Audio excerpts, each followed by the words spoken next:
Mm.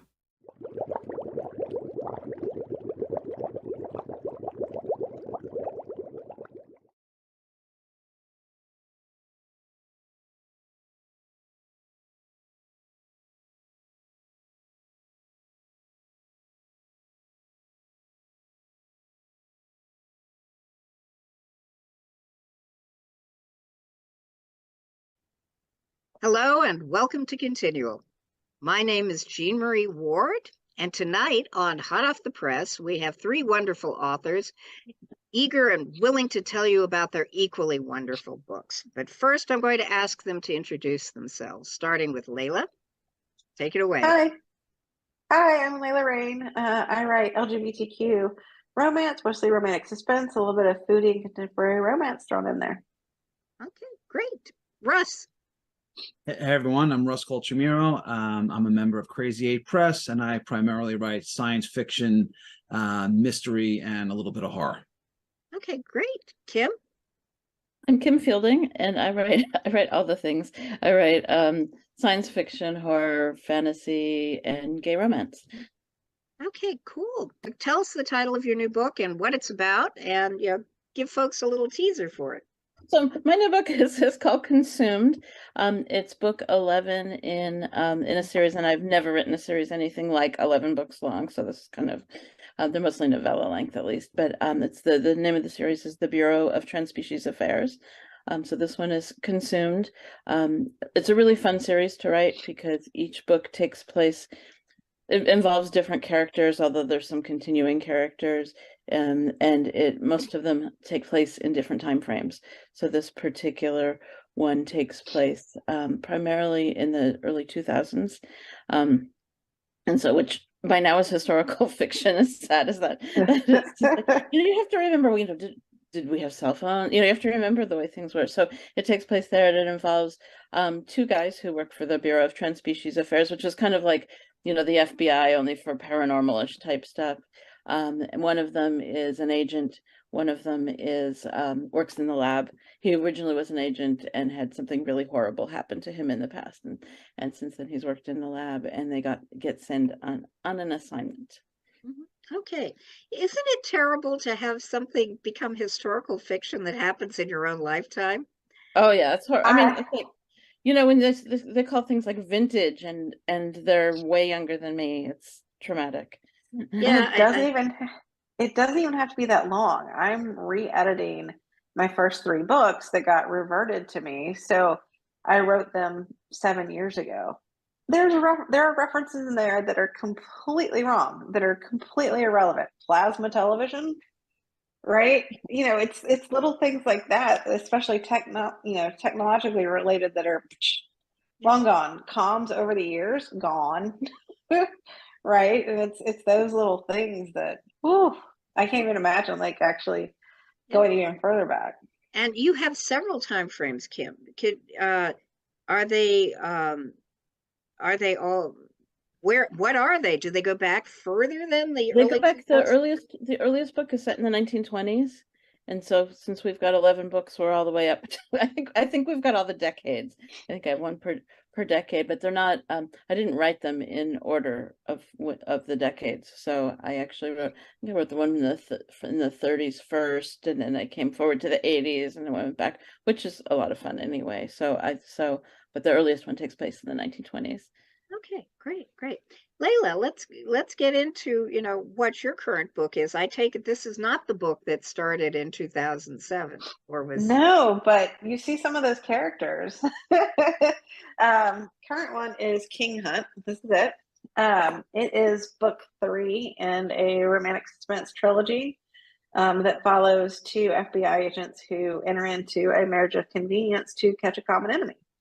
And, lo and behold, the marriage becomes real, as it often does with romance. And it's, they're in the end game at this point. All the terms are chess related, and one of the characters is a chess player, and they're at the point where all the pieces are where they need to be to execute on their plan, and they've got some dangerous pieces on the board that the other side's also not aware of, and that's kind of where some of the previous characters also weave their way back in from other stories. Okay, Yeah. cool. Did you have to do a lot of research in chess, or do you play chess? No, don't actually play. So I did some research. I know enough friends that do. It wasn't, it's just kind of something that weaves through there. There's a lot more. There are other things that needed research. It's human trafficking and things like that were all involved in the actual case of it, and transnational organized crime. That took a lot of research, and some that I did way back in college that I had to remember too.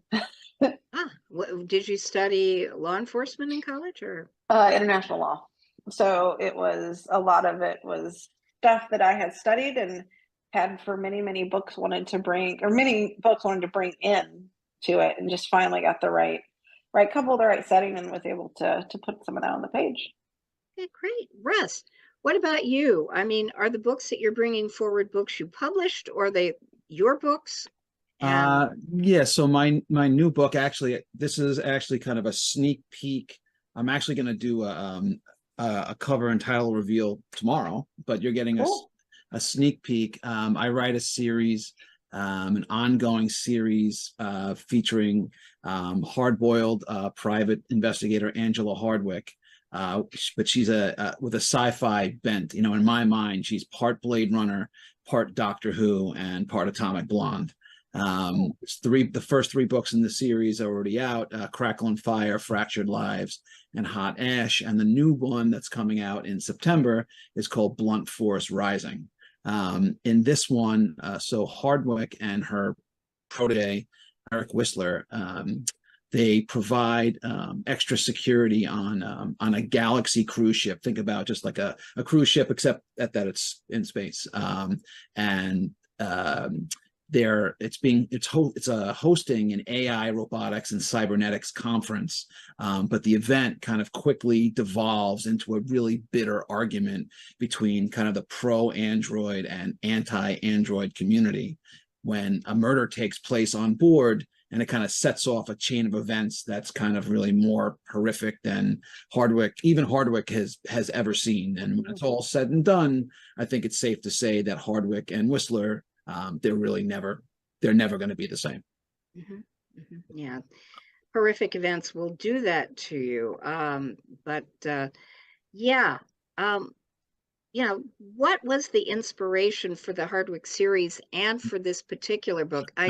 You don't see conferences a lot. You see a lot of stuff, in sci-fi and fantasy that relates to TV and movies and other things, but the very gritty thing of that governments do, that organizations do, holding conferences, not something you see that much. Well, the series itself started. I wrote another series years ago in a very different kind of genre. So I have a kind of a sci-fi backpacking comedy series, Finders Keepers, Genius to Milo, and Astropalooza. It's sort of like Bill and Ted meets Hitchhiker's Guide to the Galaxy. And during the second book, it was kind of like a blink and you miss it, and I sort of introduced the Hardwick character. I mean, honestly, she showed up in like a half of one chapter once. But as soon as that happened, it was one of those things where I went, whoa, I don't know who she is, but I know I want to spend more time with this character. So I beefed her up to a strong secondary character in the third book and really kind of got a feel for who she was. And I thought, all right, this is going to be it. But I wasn't sure if, you can have ideas and think they're great, but then you click around and you go, it seemed like a good idea, but it wasn't. But I had to sort of give it a test drive. So I'm also a member of Crazy 8 Press. For those who don't know what it is, it's an author collective. It's myself, Mary Fan, Glenn Howman, Bob Greenberger, Michael Jan Friedman, Aaron Rosenberg, Paul Kupperberg, Jeffrey Thorne. And I put out an anthology about, I don't know, I'm losing track of the years, 5-6 years ago, called Love, Murder, Mayhem, which is all sci-fi, various sci-fi mysteries with all various sci-fi tropes: superheroes, super villains, AI, private eye, off-world, space cruisers, time travel, that kind of thing.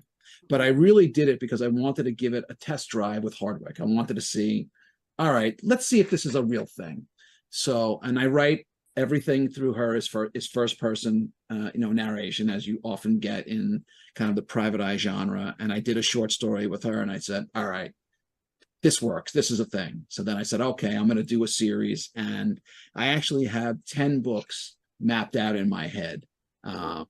So I did the first one, got a feel for it, did 2, did 3. And what happens is that I kind of see sort of books 1 and 2.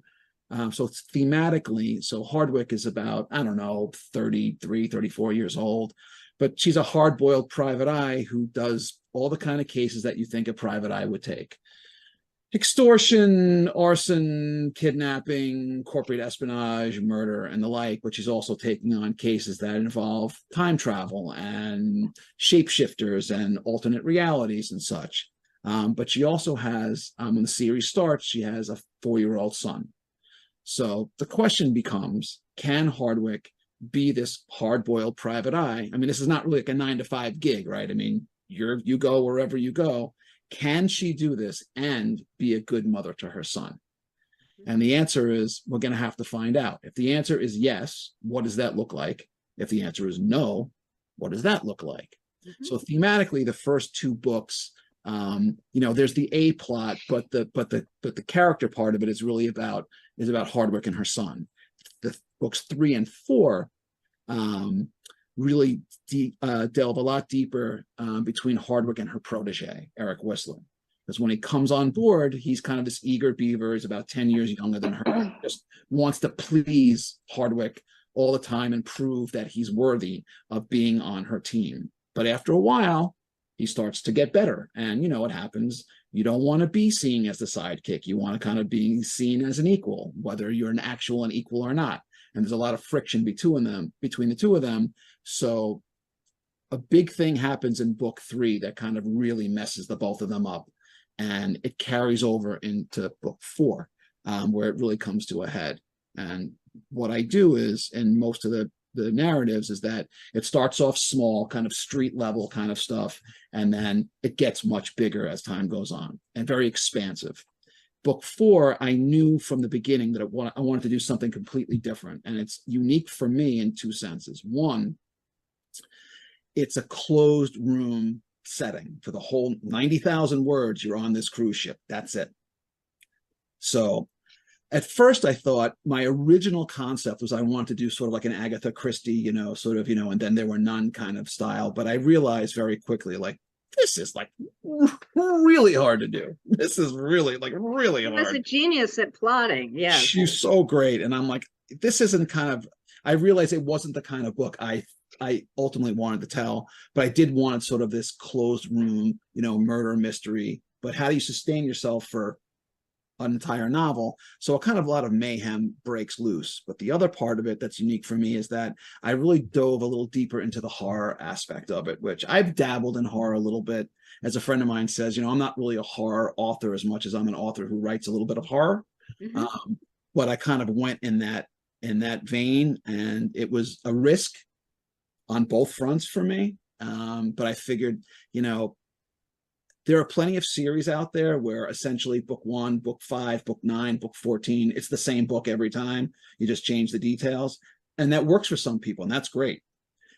I just can't do that as an author. I have to constantly challenge myself, do something that's different. And this one was, all right, I'm used to running all over the place with a lot of elbow room. This is exactly the opposite. I'm going to squish you into a tight space and see what that does. So it was a little nerve-wracking, and seeing if I could pull off the horror well was another element that was really kind of new for me. So, the early buzz that I've gotten has been very positive on this book, and I've gotten some real love for the series.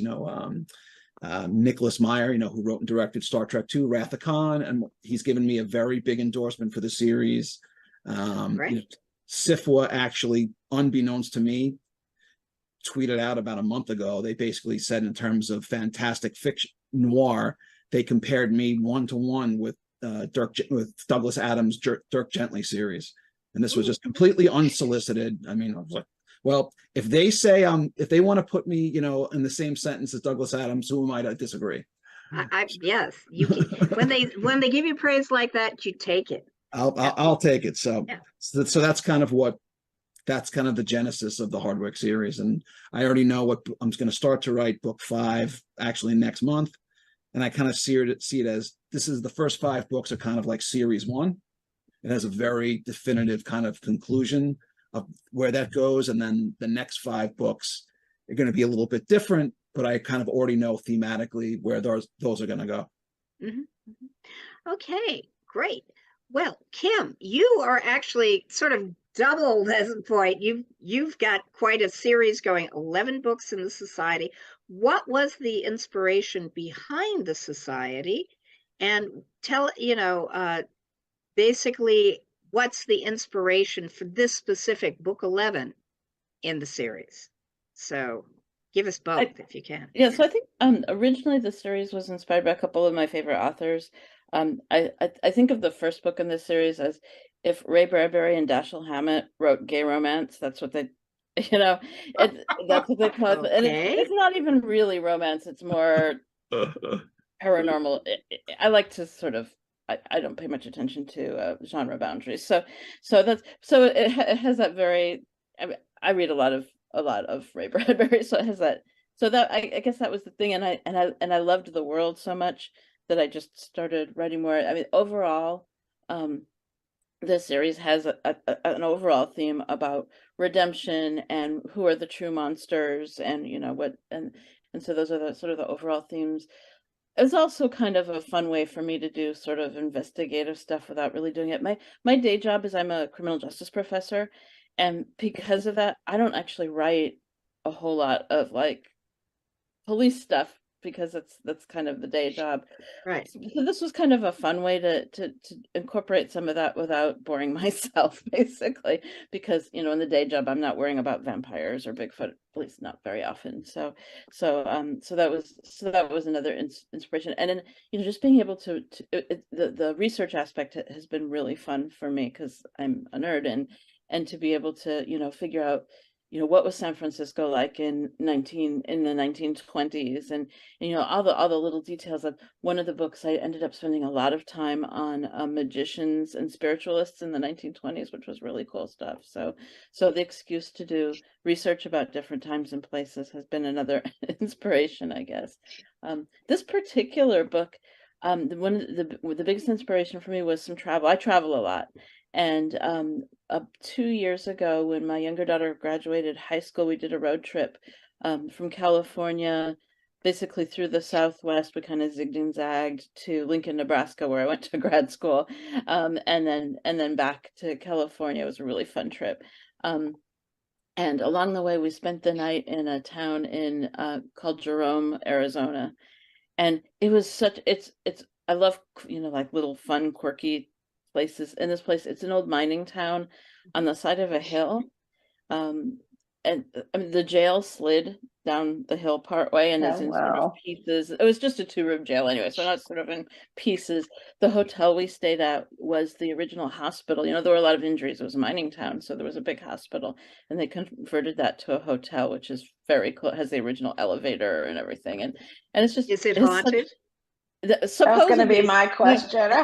My older daughter has informed me that, in fact, the elevator is haunted because it was on one of those ghost hunter shows. So yeah, yes, apparently it's haunted. We didn't see any ghosts, but it seems like that would be a good place to have like paranormal stuff happening. And that area, it's up in the Black Hills in Arizona, which it's not what I think of when I think about Arizona or the desert either. So the setting for me was really cool, and so I created a fake town, but it's essentially Jerome. And so for me, that setting was really conducive. Some of the characters in the story are coyote shifters, which makes sense if you're going to be there. Yeah. But just kind of. Are your heroes supernatural themselves, or are they just humans trying to deal with all of the... In some of the books, they are supernatural. In this particular book, they're both entirely human and kind of dealing with human frailties. One of them, he was brought up by kind of hippies. So he's sort of a free spirit who doesn't like rules and kind of plays things by ear. And the other one was actually brought up by really extremely religious family. So he the one time he broke the rules, he almost got eaten alive. And so literally, so he sticks to the rules really stringently. So they're both human, dealing with human foibles in a sort of a paranormal setting, which I think makes it Yeah. more fun. In a paranormal setting with all of the stuff and a jail that slides down the hill, Yeah, which it slides down the hill must and give law enforcement officials, whether they're or not they are dealing with the supernatural or dealing with just regular, you know, like when you bring somebody to the jail, you sort of expect them and the jail to stay in the place you put them. yeah. Yeah, I'm really hoping nobody was in the jail when it slid, because it must not have been pretty, because it's sort of in pieces. But Yeah. And in Arizona, you get a lot of adobe architecture, so it just gets more complicated there. yeah. Ah, dear. Layla, that yours is a trilogy, not quite Yep. as expansive as this. What was the inspiration behind the trilogy and this specific volume? Yeah. I mean, what's the Um, spark? the the spark was a tweet. I think they were tweets, may have been on Facebook, on Instagram, going around about pick your house, and it was based on tropes, right? And it was like, are you house A, B, C? It was 6 of them, and pick your house. And I remember it was card 2. I had every trope on there except marriage of convenience. It was like second chance romance, enemies to lovers, right? I had everything but marriage of convenience. So I said, okay, I got to do a marriage of convenience now. And this character, it was funny. It was interesting, Russ, what you were saying about how the character kind of is a little loud, like, oh, I'm intrigued. And then they show up in another book and I'm still intrigued, right? And so that was the lead character in this trilogy, Marsh. He is the best friend of one of the main characters in Silent Night, which was the last book of my previous series. And then I liked him so much that he popped up in the standalone that was between.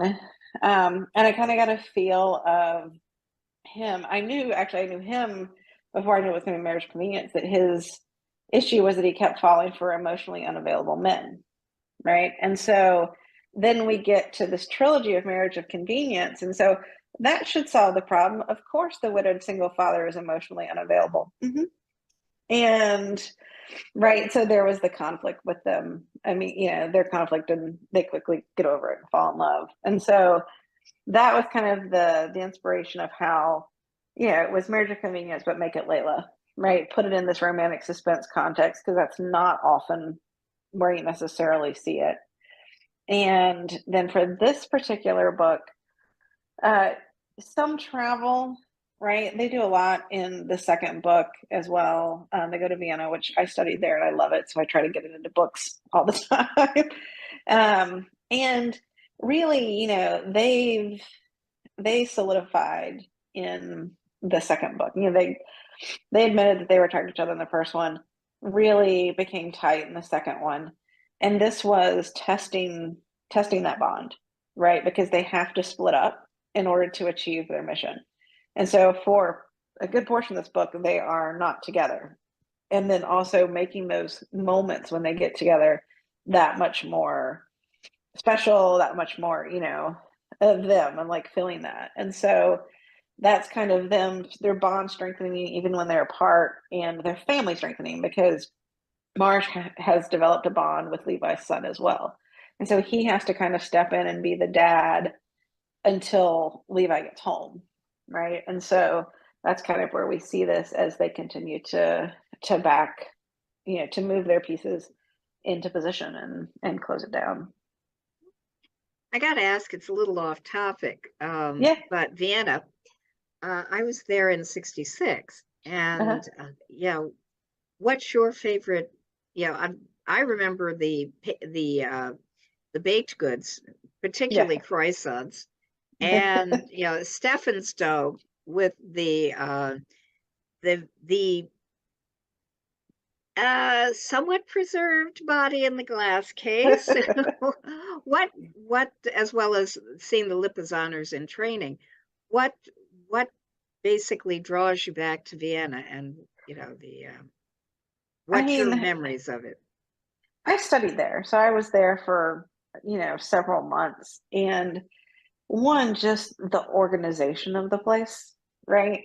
Everything runs so efficiently. And my job is my day job is an efficiency, right? And so a city that runs that efficiently was amazing. And you got on the U-Bahn on the subway and it got you there on time and everyone gets off and on, like there's no dawdling.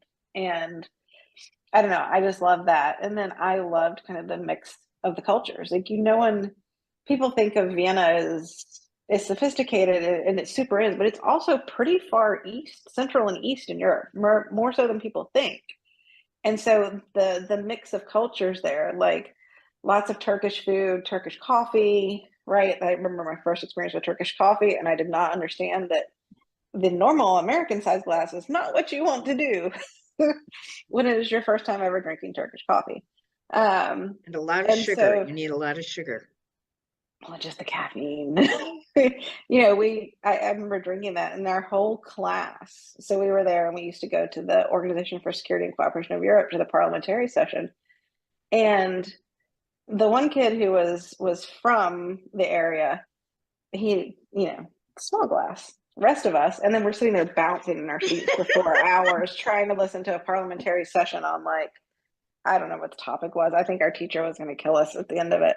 But it was pretty funny. But I loved it. Like there was just so much to do and so many different things. And the Herrengasse is up in the hills, the wineries, and just everything.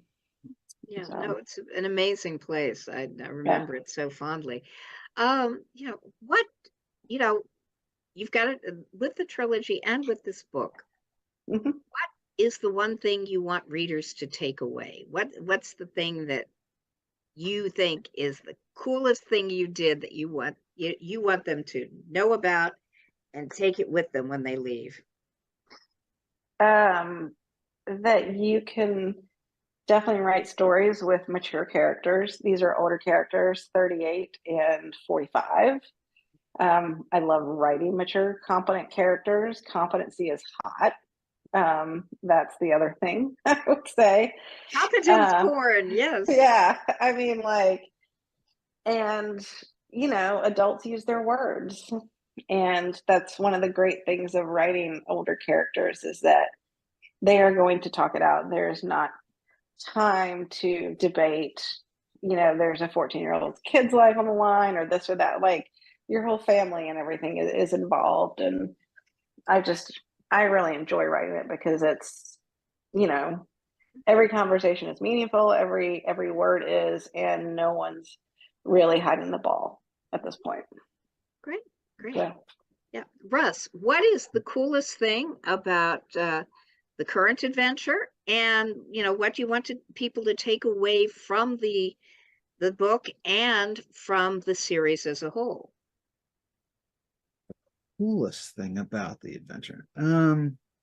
Well, in general, for the series overall, it's kind of a blend of it's real, it's hard-boiled detective fiction, investigating crimes, following clues, being in danger. But it's kind of a mix of mystery and action and suspense and horror, and there's humor throughout. And the way I write generally is that I kind of see myself almost as a playwright who happens to write novels. My favorite scenes are you get a couple of people in a room and you just really have them go at it, because I feel like that's when the stuff really comes out and when people can really start talking truth. I'm sort of a philosophical kind of fellow. So I do a lot of, inner monologue with Hardwick, kind of musing about the nature of, I like to ask the big questions and see where the answers take us. So it's kind of really, for me, it's always a blend of, you'll ask, are you focus on plot? Are you to focus on character? I kind of like to do both. I like to write, my books they're fast paced, but there's meat on the bones. And what I hope is that when the series is concluded, with each adventure, I want folks to walk away and say, wow, that was cool as hell. But when the series is over, I want people to say just that there was a lot of meat on the bones. I had a lot of fun. It made me think. It was thrilling. It was terrifying. Sometimes it made me cry. It made me laugh. It made me confused and frustrated. And, you know, and in this book in particular, while this debate that's going on really with the kind of the pro android, you know, are they real people or not? It's really kind of subterfuge for really, it was my way of addressing what's happening in the trans community and how much, you know, just belligerent hatred there is for no real reason. And people are just losing their minds about it. But there's nuance within the culture. I have a lot of people who are very close to me who are in the trans community, and I'm very protective of actually the shirt that's actually behind me is basically all about that. I'm very protective of that community, but at the same time, I want people to talk to each other and listen, but they don't. And so this arguing about the rights of androids is really kind of just, it's thematically, it's really about, you know, what kind of, you know, vitriol there are about, you know, sort of marginalized communities and how they try to find their way, and if is there a way for us to come together or not. And, you know, it doesn't always go, sometimes it goes well and sometimes it doesn't go so well. So even within all this action and mystery and whatever, there's real human themes going on underneath. Okay, good. Kim, what about you? What's the coolest thing about the current book? Take away from the book and the series as a whole. I'm going to answer the second question first, which is, you know, I think the theme of, you know, what is a real monster, you know, what is this sort of this good and evil themes, and the gray areas in between, I think are fun areas to play with, and I hope people think about that, even if they're, you know, if they're having fun reading the stories. What I think is really cool about the series as a whole is that I didn't write it sequentially, and you don't have to read it sequentially. So I'm up to book 11, but you can read the books in pretty much any order. There is a thread of an underlying plot. My intention is to have 13 books in this series, and so the 13th book will kind of bring that plot more to fruition. So I thought 13 made sense. Yeah. Besides that, I'm running out of decades unless I'm going to write in the future. But I think it's fun. I always think it's fun, you know, when you can pick up and read a book and there's a character who you might recognize from another book, but if you didn't read that other book, you're okay. You still know what's going on. And so I think that's, you know, if people want to read about something, you know, a book taking place in the 60s, they can do that, and they can read it in whatever order makes them feel comfortable. You know, some people like to do things in time sequence, and some people like to do it in the sequence it's written. Whatever people want to do, they can do it. So I think that's fun. Okay, great. So do you want to show folks the book? Yeah, if I could show my cover. Yeah, I've set the share. Okay, so that just hit the share button. We'll see what happens. There we go. Yeah. This one was kind of fun because my cover artist, I told the guy had to have a really scarred face due to his experience almost being eaten alive by orcs. And so she kept saying, well, is this enough scars? You know, spending a whole lot of time talking about the placement of scars, and are they scarry enough? And are they, you know, so we spent a lot of time thinking about scars for this one. Okay, cool. And where can folks get the book, and where can they find you? So the book is available as an ebook right now via Amazon, and you can find me as I'm Kay Fielding Writes. So my website is Kay Fielding Writes. I'm on Facebook as Kay Fielding Writes, and on Twitter and Instagram, and I was recently strong-armed into TikTok as well. So I'm Kay Fielding Writes across the board. Okay, great. Now we're back to normal again. Layla, do you want to share anything and tell us where folks can find the book, the series, and you? Yeah, sure. I will share. Okay. So that's the book, King Hunt. It is the Perfect Play series. Book 1 in the series, Dead Draw, is also currently free, so folks can jump into the series and start there and see if it's of interest. It is available wide, so on all vendors and in ebook, paperback, and it's out in audio as well. Okay. So, And where can folks find you? sure. I'm at www.laylareyne.com, and then all my socials are at Layla Reyne. Okay, great. Right. Thank you. And my pleasure. And finally, Russ, would you like to share your cover? I mean, Yeah. I know you're going to be actually revealing it tomorrow, which will be June the 14th, but this won't appear until at least 2 weeks from now. It's all So right. We're all good. yeah, All right. so hit the share screen and show us. All right. So what do we got here? All right. All right. So here's the new cover for Blunt Force Rising.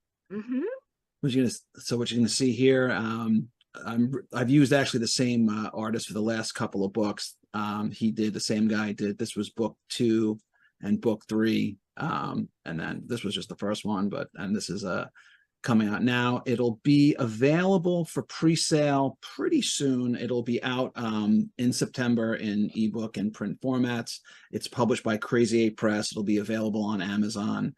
You can find me on my website at russcolchamiro.com. That's COLCHAMIRO. I'm easy to find on Facebook, and I'm on Twitter and Instagram at author dude Russ. I'm not on TikTok, nor will I ever be, but that's a whole separate thing.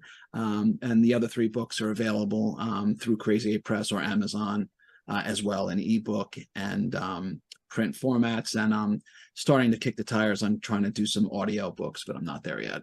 And lastly, for anyone who's watching, I also host a podcast on Wednesday nights, Russ's Rock and Roller Coaster, where I interview a who's who of science fiction, mystery, crime, and horror authors. I do one-on-one interviews, and I do panels. I'll actually be on the air tomorrow night at 8 o'clock Eastern. I got a couple more. I'll have 3 episodes coming up. I'll be off for the summer, and then I'll be back in the fall for a whole new season. Okay, great. All right. Anyway, hold on, let me get back to yes. There we go. All righty then. Well, I thank you all. The books all sound fascinating, and thank you all for being great panelists. And thank you out there for joining us tonight at Hot Off the Press. Hope to see you again soon.